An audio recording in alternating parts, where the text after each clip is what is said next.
क्या इस संवैधानिक और लोकतांत्रिक देश में यह कल्पना किया जा सकता है कि अगर कोर्ट कोई आदेश दे जो आदेश विपक्षी खेमे के फेवर में हो और सरकार उस आदेश के खिलाफ जाकर के कोई कदम उठाए?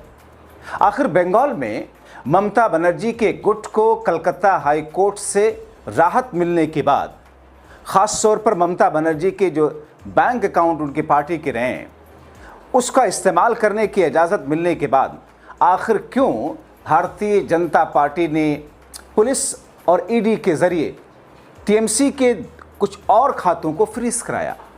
और इसके बाद जो माहौल दोबारा से कोर्ट रूम में हुआ, जो पैदा हुआ, जो स्थिति देखी, उसमें भारतीय जनता पार्टी के लिए किस तौर पर झटके की खबर आ रही है? दोस्तों, कलकत्ता हाई कोर्ट से टीएमसी के बैंक खातों पर ममता गुट को अधिकार मिलने के बावजूद बीजेपी ने टीएमसी के लिए एक नया छल कर दिया और उसमें उसकी केंद्रीय एजेंसी ईडी हथियार बनी। बीजेपी के इशारे पर ईडी और पुलिस ने कई सरकारी और निजी बैंकों में मौजूद पार्टी के 12 और बैंक खातों को फ्रीज करने का निर्देश दे दिया। पुलिस सूत्रों के अनुसार दोनों चरणों में फ्रीज किए गए खातों में कुल मिलाकर 1000 करोड़ रुपयों से ज्यादा की राशि है। यह कार्रवाई बीजेपी के इशारे पर टीएमसी के बागी विधायक विश्वनाथ दास द्वारा दर्ज कराई गई एफआईआर के आधार पर की गई। इससे पहले पुलिस 3 बैंक खातों को फ्रीज कर चुकी थी। बाद में ईडी ने भी उन्हीं 3 खातों को धन शोधन निवारण अधिनियम के तहत फ्रीज किया था। दोस्तों, जबकि इसके खिलाफ टीएमसी के गुट ममता बनर्जी के गुट ने कलकत्ता हाई कोर्ट का रुख किया था। अदालत ने ममता गुट को उन खातों से पैसे निकालने की इजाज़त दी थी कुछ शर्तों के साथ, जैसे कि पार्टी के दैनिक खर्च के संचालन के लिए एक विशेष अधिकारी नियुक्त करने का निर्देश दिया था। मगर तभी बाजी हाथ से जाता देख बीजेपी गुट ने फिर से टीएमसी के खातों को फ्रीज करा दिया। टीएमसी की ममता गुट ने पार्टी के बैंक खातों को फ्रीज करने की ईडी के आदेश के खिलाफ एक बार फिर से कलकत्ता हाई कोर्ट का दरवाजा खटखटाया है।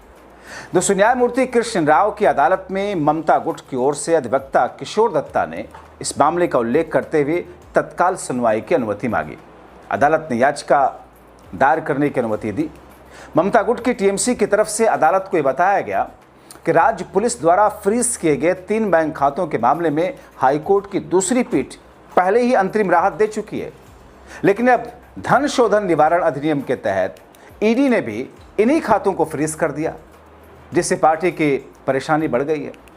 जबकि इससे पहले दोस्तों, जैसा कि मैं आपको बता रहा था कि न्यायमूर्ति सौगत भट्टाचार्य की पीठ ने राज्य पुलिस की कार्रवाई से जुड़े मामले में 3 खातों के संचालन के लिए एक विशेष अधिकारी नियुक्त किया था। अदालत ने निर्देश दिया था कि अधिकृत हस्ताक्षरकर्ताओं में से किसी भी 2 के हस्ताक्षर वाले चेक पर विशेष अधिकारी के प्रति हस्ताक्षर के बाद ही बैंक से राशि निकाली जा सकती है। हाल ही में ईडी ने कोलकाता और आसपास के 5 ठिकानों पर छापेमारी के बाद कहा था कि एक निजी बैंक में टीएमसी के 3 खातों में 440 करोड़ 42 लाख रुपए जमा है। ईडी ने धन शोधन निवारण अधिनियम की धारा 17A के तहत इन खातों को फ्रीज कर दिया। दरअसल ईडी द्वारा फ्रीज किए गए 3 खातों में से एक के अधिकृत हस्ताक्षरकर्ता 2 सांसद हैं। जांच एजेंसी के सूत्रों के मुताबिक अन्य 2 खातों के अधिकृत हस्ताक्षरकर्ता एक पूर्व सांसद और एक पूर्व मंत्री हैं। अब बीजेपी के इशारे पर उन सांसदों और मंत्रियों के खिलाफ जांच बिठाई जा रही है। यानी कि दोस्तों, एक पंथ 2 काज। एक तो आपने उन खातों को दोबारा से फ्रीज कर दिया जिन खातों को लेकर के कलकत्ता हाई कोर्ट ने आदेश पारित करके ममता गुट को राहत दी थी, और दूसरा जो उसके अधिकृत हस्ताक्षरकर्ता हैं, अब जांच के बहाने उनको जांच के दायरे में ला करके उनके खिलाफ एक बड़ी कार्रवाई करने की एक मंशा।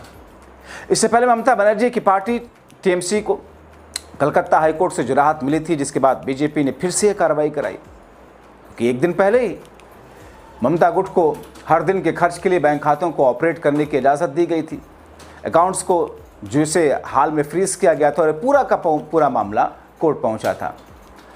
अब दोस्तों, ममता बनर्जी के गुट को उस अकाउंट से पैसे निकालने के लिए जो अदालत ने जो नियुक्त किए थे अधिकारी, जिसके निगरानी में पैसे ऑपरेट करना था, अदालत ने पुलिस से जल्दबाजी के लिए, उस वक्त जब पुलिस ने इतनी जल्दबाजी दिखाई थी ममता गुट के खिलाफ, उसको लेकर के भी अदालत ने फटकार लगाई थी। कोर्ट ने कहा था कि खातों को फ्रीज करने के आदेश देने के लिए दिखाए गए सबूतों से संतुष्ट नहीं है। जो सबूत आप लेकर कोर्टरूम में आए हैं वो सबूत पर्याप्त ही नहीं कि उनके आधार पर फैसला दिया जा सके। पुलिस सबूत ढूंढने में सफल नहीं है। अदालत ने यह भी स्पष्ट किया कि चुनाव आयोग द्वारा निर्णय लिए जाने के तक टीएमसी का बागी गुट विशेष अधिकारी से संपर्क नहीं कर सकेगा। अब दोस्तों, किस तौर पर, किस अंदाज में भारतीय जनता पार्टी की सरकार ने अपनी एजेंसी को लगाकर ममता गुट को परेशान करने के लिए उनके खातों को फ्रीज किया था। दरअसल टीएमसी से जुड़े कथित फंड मामले में ईडी ने बड़ी कार्रवाई करते हुए 440 करोड़ वाले बैंक खातों की जांच शुरू की और कई जगहों पर छापेमारी की कार्रवाई शुरू की, जिसमें एक निजी एविएशन कंपनी का दफ्तर भी शामिल है। और ये मामला विधानसभा चुनाव के बाद सामने आए विवादित खातों से जुड़ा हुआ था, जिन पर पहले ही डेबिट फ्रीज लगाया जा चुका है। अब ऐसे में हाई कोर्ट से ममता के लिए इस तरीके की जीत की खबरें, ऐसा लगता है कि बंगाल से लेकर दिल्ली तक भारतीय जनता पार्टी के खेमे को पच नहीं रही है। इसी बीच में दोस्तों, ममता बनर्जी और उनके कार्यकर्ताओं की तरफ से जिस तरीके से रैलियां निकाली गई, जिस तरीके से जुलूस निकालने की कोशिश की, वो भी कलकत्ता हाईकोर्ट के आदेश के बाद या उनकी इजाज़त के बाद, उसके बाद क्या कुछ हुआ, तस्वीरों के ज़रिए, वीडियोस के ज़रिए आपने उसे देखा।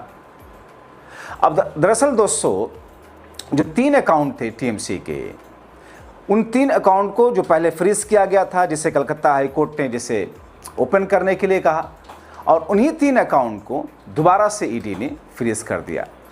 अब इन तमाम स्थितियों और परिस्थितियों में ऐसा माना जा रहा है कि दरअसल ईडी अब कुछ ऐसे हथकंडे अपनाने की कोशिश में है या कुछ ऐसी कहानियां गढ़ने की कोशिश में है, जिसके ज़रिए से आने वाले दिनों में इन खातों से जुड़े हुए जो हस्ताक्षरकर्ता हैं उनको और उनसे जुड़े हुए जो लोग हैं उनको अलग अलग तरीके से केस में उलझाया जाए।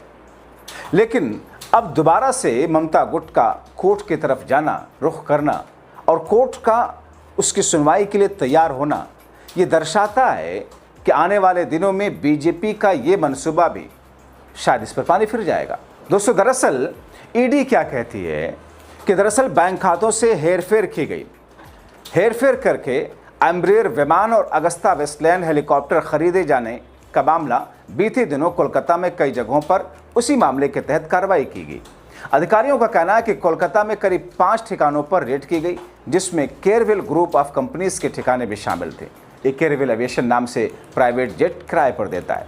इससे पहले ममता को हाईकोर्ट से एक और जीत मिली थी, जिसमें बारुईपुर जाने के लिए या रैली करने के लिए जिस तरीके से बंगाल की पुलिस इजाज़त नहीं दे रही थी, हाईकोर्ट ने, कलकत्ता हाईकोर्ट ने ममता गुट को उस बात की भी इजाज़त दी। लेकिन बावजूद इसके कि उस मामले में भी कलकत्ता हाईकोर्ट की इजाज़त देने के बावजूद किस तौर पर ममता गुट की टीएमसी के कार्यकर्ताओं और टीएमसी के लोगों के ऊपर अटैक किए गए, आपने तस्वीरों में देखा किस अंदाज में सरेआम रैली में घसीट तक कर महिलाओं और लोगों के ऊपर हमले किए गए। तो क्या फिर इन तमाम चीज़ों के बीच में देश की अदालतें, देश का कानून, देश का संविधान, सब कुछ ताक पर रख करके कानून, जज, अदालतें जिनके पास सो मोटो का भी अधिकार है, वो सब खामोश हैं और खामोश ही रहेंगे? आप क्या सोचते हैं दोस्तों? अपनी राय कमेंट बॉक्स में ज़रूर लिखिए।